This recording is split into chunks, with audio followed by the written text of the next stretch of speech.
സ്വന്തമായിട്ടൊരു വീട് അത് നമ്മളെല്ലാവരുടെയും ഏറ്റവും വലിയൊരു സ്വപ്നാണല്ലേ.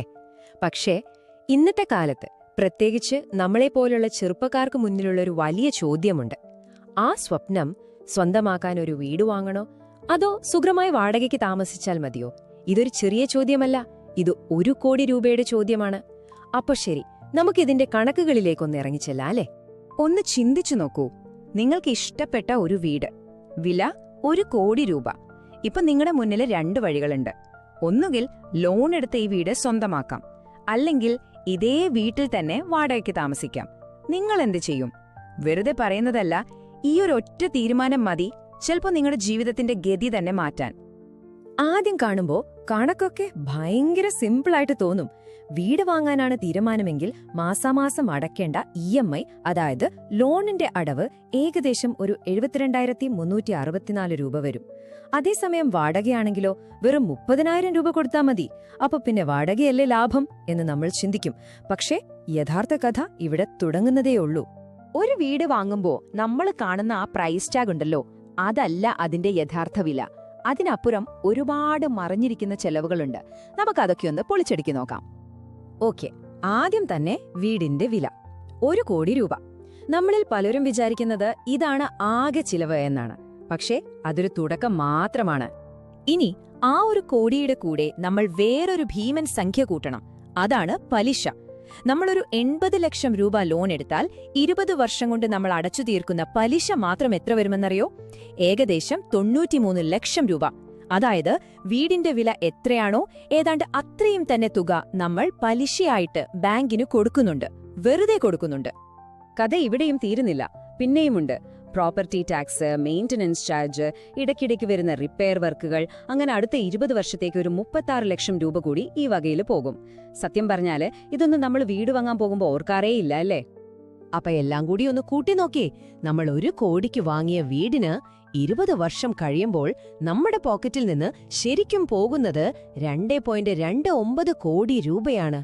അവിശ്വസനീയമല്ലേ? 1 കോടിയുടെ വീടിന് ഇരട്ടിയിൽ കൂടുതൽ ചെലവ്.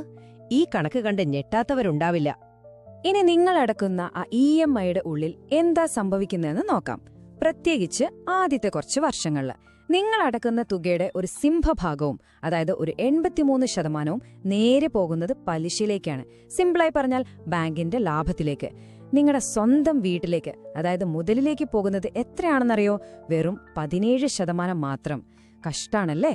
ശരി, നമുക്കിനി നമ്മുടെ വീട്ടുടമയെ അവിടെ നിർത്തിയിട്ട് മറ്റേയാളുടെ അടുത്തേക്ക് പോകാം, വാടകക്കാരന്റെ അടുത്തേക്ക്. പുള്ളിക്കാരന്റെ കയ്യിലൊരു രഹസ്യായുധമുണ്ട്. വെറുതെ വാടക കൊടുത്ത് പണം ലാഭിക്കുക എന്നല്ല ഞാൻ പറയുന്നത്. ആ ലാഭിക്കുന്ന പണം കൊണ്ട് ഒരു കളി കളിക്കാനുണ്ട്. ഇതാണ് ആ സീക്രട്ട് വെപ്പൺ, ഇൻവെസ്റ്റ്മെന്റ് ഡിഫറൻഷ്യൽ. അയ്യോ, പേര് കേട്ടിട്ട് പേടിക്കണ്ട. സംഭവം വളരെ സിമ്പിളാണ്. EMI അടയ്ക്കാൻ വേണ്ട കാശും വാടക കൊടുക്കാൻ വേണ്ട കാശും തമ്മിലുള്ള വ്യത്യാസമില്ലേ, ആ തുക, അതാണ് സംഭവം. ഈ പണം എല്ലാ മാസവും കൃത്യമായിട്ടൊന്ന് നിക്ഷേപിച്ചാൽ എന്ത് സംഭവിക്കുമെന്ന് നമുക്ക് നോക്കാം. ഇതെങ്ങനെയാണ് വർക്ക് ചെയ്യുന്നതെന്ന് ഞാൻ പറഞ്ഞുതരാം. സ്റ്റെപ്പ് 1, EMIയിൽ നിന്ന് വാടക കുറയ്ക്കുക. അപ്പോൾ നമുക്കിവിടെ 42,364 രൂപ കിട്ടി. സ്റ്റെപ്പ് 2, ഈ തുക എല്ലാ മാസവും ഒരു SIPയിലേക്ക്, അതായത് സിസ്റ്റമാറ്റിക് ഇൻവെസ്റ്റ്മെന്റ് പ്ലാനിലേക്ക് മാറ്റുക. എല്ലാ മാസവും നമ്മൾ മ്യൂച്വൽ ഫണ്ടിലൊക്കെ ഇൻവെസ്റ്റ് ചെയ്യില്ലേ, അത് തന്നെ. ഇനി സ്വാഭാവികമായും എല്ലാ വർഷവും വാടക കൂടുമല്ലോ, അപ്പോൾ നമ്മൾ ഇൻവെസ്റ്റ് ചെയ്യുന്ന തുക കുറഞ്ഞു വരും. അങ്ങനെ ഒരു 10 വർഷം കഴിയുമ്പോഴേക്കും വാടകയും EMIയും ഏതാണ്ട് ഒരേപോലെയാകും. അപ്പോൾ നമ്മൾ ഇൻവെസ്റ്റ് ചെയ്യുന്നത് നിർത്തും. പക്ഷേ അപ്പോഴേക്കും നമ്മുടെ ആ നിക്ഷേപമുണ്ടല്ലോ, അത് തനിയെ വളർന്നു വലുതായിക്കൊണ്ടിരിക്കും. അപ്പോ 20 വർഷം കഴിഞ്ഞു. നമ്മുടെ 2 കഥാപാത്രങ്ങളുടെയും അവസ്ഥ എന്തായിരിക്കും? സ്വന്തം വീടുണ്ടെന്ന അഭിമാനത്തിൽ കഴിയുന്ന വീട്ടുടമയാണോ അതോ ബുദ്ധിപരമായി നിക്ഷേപം നടത്തിയ വാടകക്കാരനാണോ അവസാനം ചിരിക്കുന്നത്? ഫൈനൽ റൗണ്ടിലേക്ക് സ്വാഗതം. ആദ്യം നമുക്ക് വീടുടമയുടെ കാര്യം നോക്കാം. 20 വർഷത്തെ കഷ്ടപ്പാട്, എല്ലാ മാസവും മുടങ്ങാതെ EMI അടച്ചു. ഒടുവിൽ വീടിന്റെ വില കൂടിയതും മറ്റ് ചെലവുകളുമെല്ലാം കഴിഞ്ഞ് പുള്ളിയുടെ കയ്യിൽ മിച്ചം വരുന്നത് വെറും 2 ലക്ഷം രൂപ. അതെ, നിങ്ങൾ കേട്ടത് ശരിയാണ്.